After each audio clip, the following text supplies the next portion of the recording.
Hello everybody and welcome back to another video. Last night I went and saw the Five Nights at Freddy's movie. Sadly, I was not able to see the movie when it first came out, so no popcorn bucket for me, and I looked online. And Jesus Christ, I missed my chance to be a primetime scalper. As a longtime Five Nights at Freddy's fan, I thought it would be important for me to kind of give my overall views on what I thought was kind of funny and what was interesting, and this is just my opinion. So please, don't slit my throat open just because I insulted a part that you really like. First off, tickets, not that bad. It was like $35 for two people, but the main thing that got me was the price of the ices. Oh my god, I got fucked walking into that place. $9 for an icing. If you buy them online, there's a $2 convenience fee. Nothing to do with the movie, that just pissed me off. If you do not want to sit through a whole 15-minute video of some person that's a 24-year-old grown adult complaining about what's supposed to be a kid's movie, I'll go ahead and just give you my synopsis right now. The movie itself, visually, was so good. Chef's kiss, oh my god. Jim Henson's crew with the puppets looked amazing. The set was beautiful. They did change some things, which I didn't understand. I guess they were just adding some elements for it to be creepier. The girls that do get possessed, they do look horrifying. Almost shit my pants in the theater. All of the deaths that do with the water. I have some mechanophobia, so I was actually like shaking in my boots, like, huh. He's right behind me, isn't he? We didn't get the deaths that we really wanted, which was being heavily promoted. They're like, oh, we gave the fans what they wanted. You lied. You fucking lied to me. Matthew Lillard, gorgeous, beautiful human being, gorgeous soul. But we did not get a single actual on-screen death. But I guess it's a kid's movie, so what can you do? Plot-wise, oh my god. I can't tell if this is for die-hard fans or people who've just never really seen it. They just heard about it and kind of know the story. It feels like they've changed so much that if you're like in the middle of the butt crack between, you know, the left ass cheek of not knowing shit and the right ass cheek of knowing everything, and you're stuck in the middle like me, you are the crack, you're the anus, you're the hole, I was left with a whole bunch of questions. A lot of the plot points you could just poke holes through. Do I believe it's worth watching? Yes. I don't think that should be a movie on its own. I do think it kind of felt like a filler episode. Within an hour or 45 minutes of watching, nothing got solved. I think it's worth sitting down, just visually speaking. Do not expect to be sitting there and being like, oh my god, this is the FNAF Avengers Endgame. This is FNAF Civil War. No, you're gonna be sitting there like, ah, shit, that's cool. Let's go through what happened in the movie. We first open up to Charlotte, and she is obsessed with these animatronics, being really fucking weird about it. And Vanessa comes by, and she's just like, hey girl, you're kind of freaking everyone the fuck out. You wonder why no one likes you? Just go ahead and get some cake, you know? I'm trying to save you some social points here. And then her being like the weird cuckoo clock of a girl she is, like creepy little girl. She's like, no, I guess I'll just stay here. She sees Springtrap grab a kid and then pull him into the back. She goes to each person. They all push off this little girl. There's someone who needs help. The grown-ups are talking. Don't anybody help me. Get the fuck out of here, God, before I drop kick you in your chest. And eventually she gets tired of it. She goes into the back. She decides to be a hero. And she gets the strength of a grown man and picks up that little boy, and she goes down the hall. William Afton notices, and he's chasing after her, and she keeps on running like she has asthma or some shit. I don't know. The camera gets a little bit blurry, and it signifies, oh god, something's not right. There's 3 stab wounds in her back, and she screams. The little boy wakes up and then just runs out of her fucking hands. Like, doesn't look scared at all. Just like, oh, okay, I guess I'm getting up now. Then runs to his parents, and it was the first parent that she went up to. And this would have all been prevented if someone listened to this little girl who was obviously freaking the fuck out. But where I'm guessing she's like weird or something like that, they're just like, this girl needs to be on medication. Also, where's her dad? Where's Henry during all this? That means Springtrap was close enough to go either or and didn't decide to grab her at all. These were not little pokes that like you could survive from. Like, punctured a lung, she's dead. She's gone. Bye-bye. Little girl's dead. First plot point, didn't grab her for some reason, but she still got hit. It'd be different if there was like only 1 stab wound. It's like, oh, she got away. No.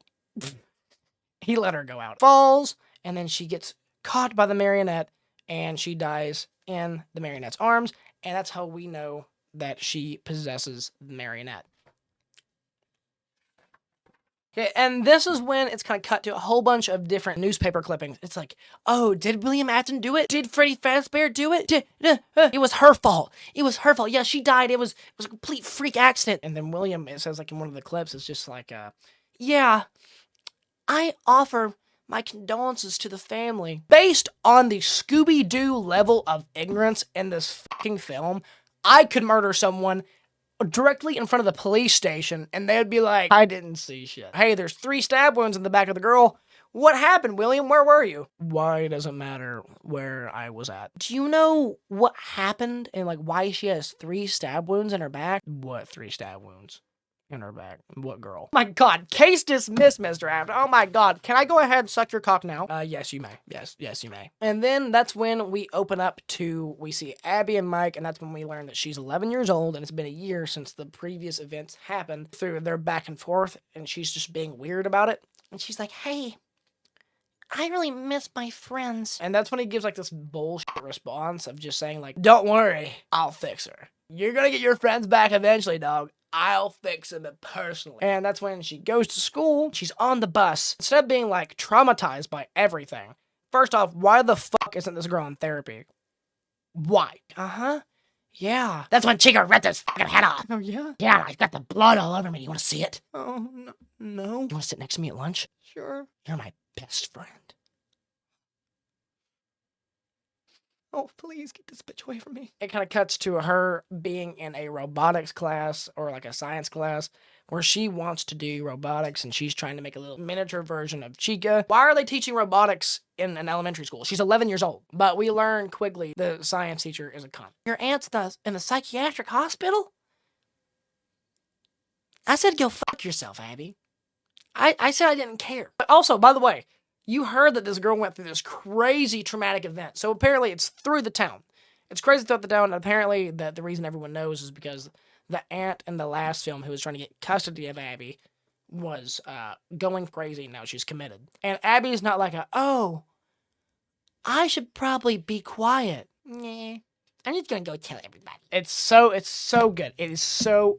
This is when Mike and Vanessa go on a date with each other, okay? And it opens up with Mike being there first, and he's eating a roll, like the peasant that he is, at a very high-class restaurant, and he doesn't know how everything works. And so there's this waiter, comes and swipes up the crumbs with this weird gold plate into his hand. I'm a server, and it's hilarious to me. I think my tables would personally throat punch me if I ever got near them and did that. Apparently that's how rich people eat. That happens again in the middle of their conversation, kind of making everything kind of like break in tension. Mike is just talking about, I don't know how to like help Abby, dude. And then Vanessa's like, hey, I can't get over what's happening. And I forget whether she actually goes into the details of what she's seeing, but she ends up seeing shit. And he's just like, Vanessa, baby girl, come on. Have you tried just like confronting your demons like I did in my dreams? Here's some melatonin gummies, dog. The first advice that I would give to Mike was, hey, put the kid in therapy. Put the kid in fucking therapy. She's gonna be scarred for life. Abby is completely A-okay. Yeah, Chica. I should choke him out. That is prime Abby right there. Dude, oh my God, Abby, you are so funny. It's a great idea. Maybe I should stuff his throat full of fucking feathers. Yeah. Love you, Abby. I love you, Mike. I love you, Mike. He comes back from the date and sees that Abby's gone. Shockingly. Dog, this bitch is a fucking escape artist. She's left the house multiple times in the previous movie, and she's doing it again, and you're shocked. And you're shocked. The aunt should have gotten custody of this little girl, because he does not know how to raise a child at all. All right, Abby, please don't leave the house. Good? Love you, Abs. To the original location, and then boom, they're not fucking there. For some reason, like they don't come out, they don't visit, nothing. He just tells Abby, like, I'm just totally sorry. I don't fucking know robotics. I don't know how to fix these guys. But he tries picking her up in the mood, and says like, hey, you can get anything you want. You want this candy from the 1980s? And this is one of the first plot points, like one of the main plot points already, that I don't get. The reason that this all goes down and Abby's now intertwined with everything. Why is this toy that is from the original location at the franchise location? It makes no sense why it's there. And then she takes that home and then it starts doing some crazy shit. Later that night, two things are going on. We have Vanessa, who is... Sorry, my dogs are playing. We have Vanessa, who's taking Mike's advice and trying to contact her dad in her dreams, where she starts out as an adult, turns into a kid, comes back to an adult in her uniform, and then shoots her dad in the fucking chest. He also falls off the banister like 10 feet. She's like, Daddy, are you okay? You belong to me, bitch. And you fucking shot me. Oh my god, what the fuck is wrong with you? You okay? Fucking first aid kit, call the cops. Multiple different things are happening in this night. We have Abby is talking to a weird Bluetooth possessed speak and say. Vanessa is having a seance with all the kids' dead toys to contact her dad in her dreams. Why does she have the toys from those kids that her dad or unalive? Sorry, YouTube. We are introduced to Michael Afton, and we learn that he is still alive. Invites that ghost hunting crew. Remember from the earlier scenes, he sacrifices them to the animatronics. When in the game, Michael Afton, I believe, or to my knowledge, because I don't know everything, so God forbid, I don't know how many hairs are on Scott Cawthon's ball sack, so forgive me if I say something wrong. I remember Michael Afton not being a bad guy. He was, like, he didn't like what his father did. He was out to try and, like, stop his father. That was the whole thing. But in this, he lures these kids here to sacrifice them. And that's where we get the really cool death scenes with one guy saying an uh-oh, a little cuss word. So, like, all the people in the audience could be like, oh my God, they did step it up. But you don't exactly see anyone get their head popped off or anything like that. You just kind of see blood. You see, like, the whole thing of them falling down and you see their little shoes. You're like, oh my God, that signifies that they're dead because their shoes aren't moving anymore. The main girl who's over the whole TV show, she goes and takes the music box and then closes it for some reason. Marionette, fight him!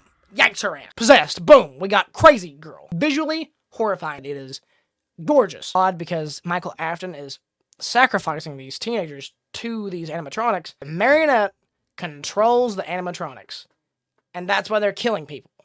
But she didn't get out until just a second ago. Why are the animatronics killing people before she was let out? Or did all this happen the moment that they were let out? Michael Afton had no idea that they were gonna get killed by them, which makes me think, was he going to kill them on his own? And then that's the conclusion of that night.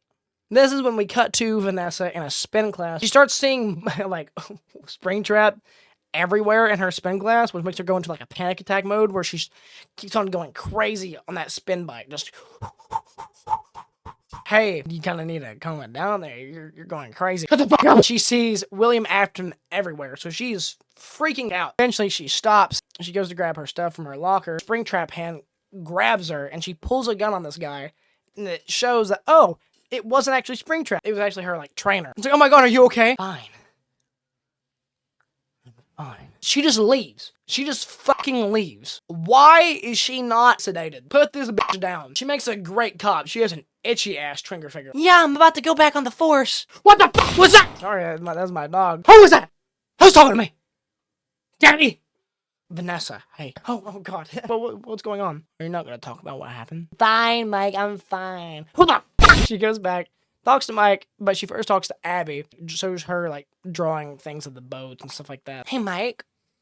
She knows about the original location. And Mike's like, dude, you're crazy. You're living in the past. Also, I talked to Henry Emily. Oh my God. You caught me in another lie.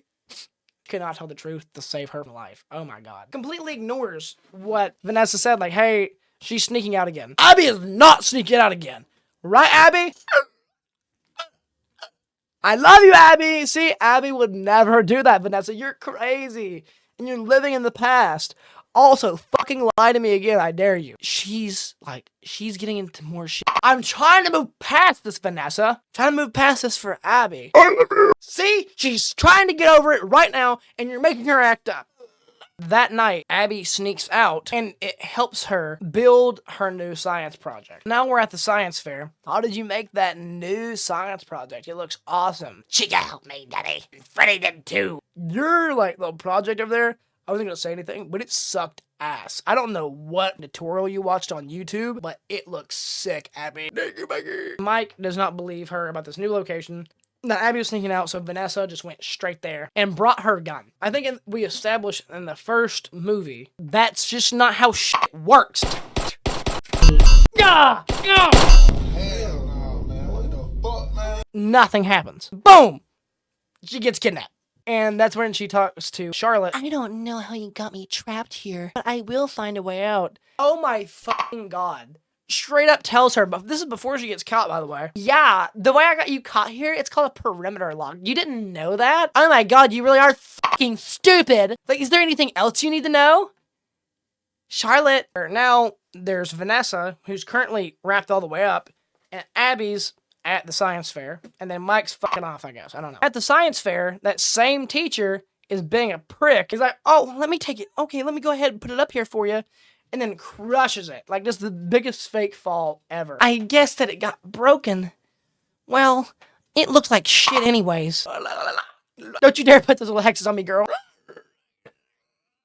Abby, Abby, Abby, Abby, go home.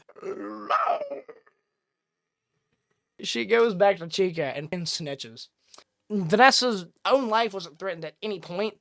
It was the little girl, and like suddenly Charlotte got the idea of like, okay, I'm gonna use this little girl for leverage. That's how the toy animatronics are able to get out, and this is all going as fast as going on. Now all of the animatronics are out, so not gonna lie, chef's kiss. This movie's plot is a dog shit, but I don't care how bad any of what Scott Cawthon puts out. I do not give a shit. I will buy it. We come back, and then the science teacher is just like, that's someone in a costume. Get the fuck out of my face. Like, go. You are creeping me out. Chica just blatantly hints at ripping his head off, and then Abby's just completely complacent in it. I'm gonna go ahead and present you a plot hole. Throughout the entire movie, these animatronics have heavy, and I mean heavy, ass footprints. Like, because they weigh thousands of pounds, because that's a robot. And somehow, this robot is able to sneak up on the science teacher in an empty hallway. Boom! Gets yanked out. Never seen a bigger fucking dweeb in my life. She's moving slow, and he isn't able to dodge her at all. He just pretty much lets her just pick him up. We see his head almost get crushed, and then boom, back to the feet and toes. So if you got a foot fetish, this is a great movie for you, especially if you like shoes. Mike talks to Henry. Oh shit, there was an original location? And Mike's just like, yeah, is there an issue? Oh my god! Vanessa was telling the truth, and Abby did sneak out. Didn't you say that she snuck out before? Abby's not like that, okay? Abs, get back in your room, you crazy girl. Fuck you, daddy. He goes straight over there, and this is where he sneaks in. And I don't know how this little girl is getting her way into these things without being caught, but, you know, good for her. He has a flashlight, just completely skips over, like, the dead teens that are in there. And this is where we get to see the Wizards. Fuck awesome, by the way. Look cool as shit. 10 out of 10, Jim Henson's crew. Instead of, like, killing Vanessa, Charlotte just put her in a storage little closet thing and didn't kill her. I don't know why. But later on, the animatronics do try and kill her, so confuses shit. Vanessa's like, well, they're all being controlled by Bluetooth. Mike and Vanessa split up with the idea that Vanessa is going to be able to stop these animatronics with a gun or some item. Because there's no plan. There's a tracker on them. You can check them through there, and we can disconnect them and turn them off from the computer, but I'm not going to tell you how to do it. Mike knows how to operate this entire system on his own. Charlotte realizes that there's someone at the computer, and then turns on the withered animatronics, instead of just turning them on as she leaves to protect the computer, which she knows can be used to, like, track them and put perimeter locks on them and everything. So the withered animatronics turn on, and they, I swear to God, they fucking inch their way to Mike as he's at that computer. He sees the mask. It's like, that's stupid. First thing he goes to when, like, the animatronics get close to him, instead of, like, running away or throwing something at them, he just goes, and then they, like, fuck off for, like, a second and go looking around. As this is all going on, he tells Vanessa, like, hey, Freddy's here, and, like, the other ones are here and here and here. There's this whole scene with Vanessa dodging and turning against Mangle, who was busting in the fucking windshield. And somehow she was going this distance without knowing that Mangle was on the car the entire time. She tries to swerve off and then crashes. Somehow Vanessa is able to rip this animatronic off of her and goes and drives to Freddy. He is about to kill a family. Launches Mangle straight into the living room. And then suddenly we flip back to Mike and he's able to disconnect all the robots. Somehow Bonnie snuck into a complete stranger's house. Like, we're not told why these animatronics are going after whoever they're going after. And then Bonnie gets turned off as he's like in the middle of almost killing somebody. I'd be horrid to not mention that Bonnie is voiced by MatPat. Toy Bonnie sounds like a girl. Fanboy MatPat is a canon in this universe. Can't wait for the Rule 34 of that shit to come out. And they're like, oh crap, Chica is with Abby at his house. Bob and Weave, these withered animatronics, Vanessa, gets picked up by Mike's friend, and they rush to Abby's house. The marionette is in the chest cavity of Chica, and as Abby's sleeping, and possesses Abby. Vanessa is the first one to get to the house. I guess the friend just stays in the truck because he's a pussy. I don't know. There's this whole weird mind game. Abby's about to fucking wreck Vanessa. He gets the idea of using the music box. I don't think it's shown previously, like him knowing that the music box is important, but he uses the music box and it just pushes the marionette back. Then there's no effect done to Abby. Keep in mind, the last girl who was possessed by the marionette was dead. Boom. As you think like, oh, everything's saved. Uh-oh. And this is when Michael Afton comes in. He does his whole like presentation of saying, listen, we belong to our daddy. We have a legacy to fulfill. We have a purpose by being his kids. It showed like a flashback, Mike having time to go to the original location and saying like, hey, Abby needs your help. We need your help. Okay, I guess not. Then leaves. All the toy animatronics are there. Michael Afton is giving his speech. And then boom, this is the best part of the film. And it all takes place within like 5 minutes. There's no like huge fight scene between the new animatronics and the old animatronics from the first film. No one's about to die. Every one of these animatronics just rip everything to shreds. Foxy crushes Toy Bonnie's face. Freddy rips apart Toy Freddy with his bare hands. Old school Bonnie looks sick as fuck. Then Michael gets scared and runs off. That's when Mike's friend body slams and clotheslines his ass. The ghost of Golden Freddy, who is not there, just the ghost is, says like, hey, I can't hold this back anymore. We're leaving these animatronics' bodies and we're gone. For some reason, this gave them closure, and now they're suddenly able to leave the bodies, and they're fine now. I don't know if they went to heaven or hell, because I don't know what those fucking kids did. They're not going to be with the animatronics anymore. Mike's, like, being a complete fucking idiot. I won't be able to hold him anymore. He'll get out eventually. I'll be stronger than before. Holding what back? The ghost fades away. Abby's crying in the corner. So Vanessa left at the front porch. Everything's solved. But Mike completely ruins the mood. You're kind of a lying bitch. So I don't think that this is gonna work out. So stay away from me and my kid. Left at the front porch of his house. Maybe I should start telling the truth. Boom! Gets possessed. And somehow they just didn't assume like the music box. It needs to constantly be going. And Vanessa knows this. And then gets possessed. And that's how the movie ends. You're gonna have to like break out some pen and paper to understand this shit, okay? That's my recommendation to you. I have a lot of questions. How the animatronics are just able to sneak across town. I guess Abby and Vanessa in like straight jackets. I left the movie theater just thinking like, okay, the main protagonist is still there. Nothing happened. Michael Afton didn't get caught. No one was really murdered outside of just like the camera crew for the TV show and the science teacher. I just really wanted to see slash and gore and killing. They set it up for the third one by showing Decrepit's Springtrap. It looks sick. Absolutely visually awesome. Overall, I think that no matter how big of a piling piece of dog shit that Scott Cawthon squeezes out of his ass onto my chest, I will sit there and I'll be happy to take it. I'll be happy to buy it. I'll be giving him money for it. But I think that it was just so confusing. It was so confusing. It was definitely a lot of filler, and that it sets up the third one. I think that it's worse than the first movie, story-wise, but visually, it's better than the first movie. But I think that this is the squat before the rise, you know? Third one is going to absolutely wipe the first two out of the water because everyone wants to see more William Afton. Do you know how you make an entire like franchise lose their shit? Give them more William Afton. Give me what I want. Well, I don't want 30 seconds of Matthew Lillard. I want a movie of Matthew Lillard. But I digress. How long has this been? Oh my, it's been an hour. But I want to try and condense this down so there may be random cuts. And I don't know how to not ramble. So I guess we'll see how this goes. If you want to go watch it, just out of curiosity and just want to have a fun time with the movie, great. But if you're looking to have like accuracy and take notes and everything, I think you're gonna get more confused.